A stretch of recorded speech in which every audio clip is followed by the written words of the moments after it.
Doctor Ram Manohar Lohia अस्पताल की ward में काम करते हुए प्रीति राय का एक ही सपना था, एक सम्मानजनक जिंदगी, अपने काम से पहचान बनाना, मरीजों की सेवा करते हुए एक सुरक्षित और खुशहाल घर बसाना। स्टाफ नर्स के रूप में संविदा पर तैनात प्रीति ने यही सोचकर शादी की थी कि अब उसका जीवन नई शुरुआत करेगा। लेकिन यही सपना धीरे धीरे दर्द, डर और अंतहीन प्रताड़ना में बदल गया।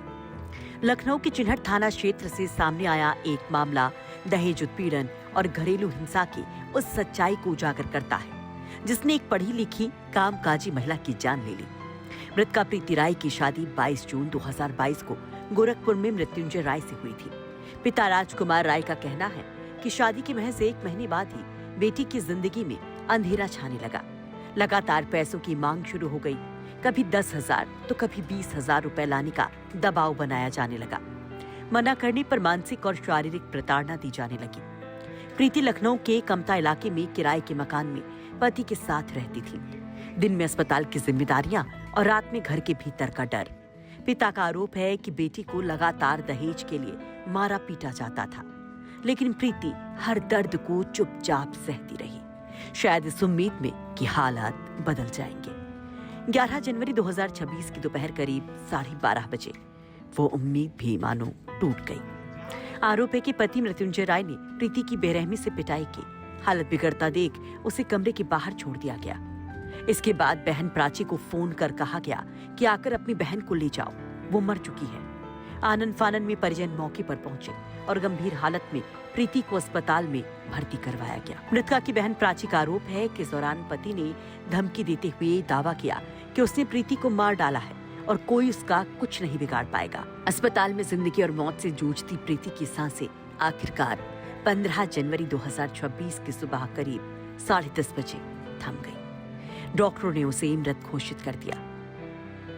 क्या कुछ घटना हुई आपके? घटना ये हुई है कि 12:30 बजे वो हमसे उनका मतलब 12:30 बजे केस हुआ है। हमको 3 बजे फोन करके कह रहे तुम्हारी बहन मर गई, आओ तुम लोग। फिर मैं जब उनके रूम पे पहुंची हूँ 4 बजे के लमसम, तो मैं देखी कि वो जिंदा थी, सांस चल रही थी लेकिन वो अनकॉन्शियस थी। मैं तुरंत रैपिडो करके मैं तुरंत RML में ले गई, उसको मैंने भर्ती कराया।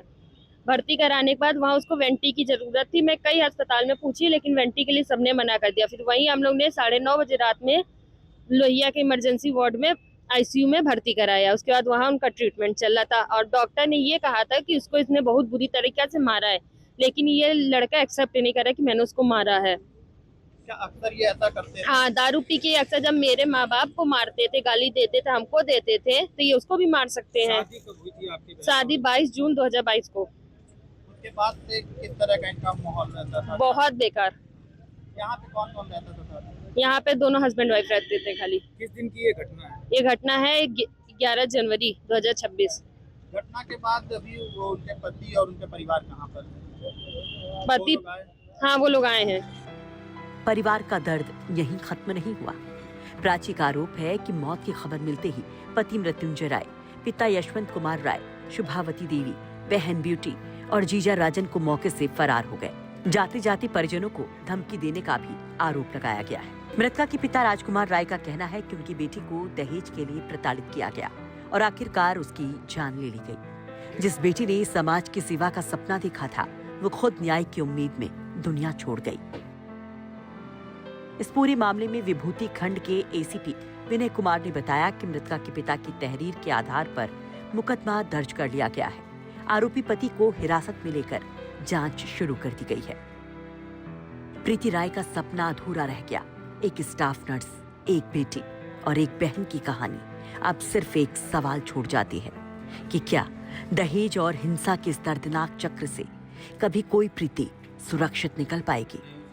लखनऊ से अंकित मिश्रा की रिपोर्ट, UP तक।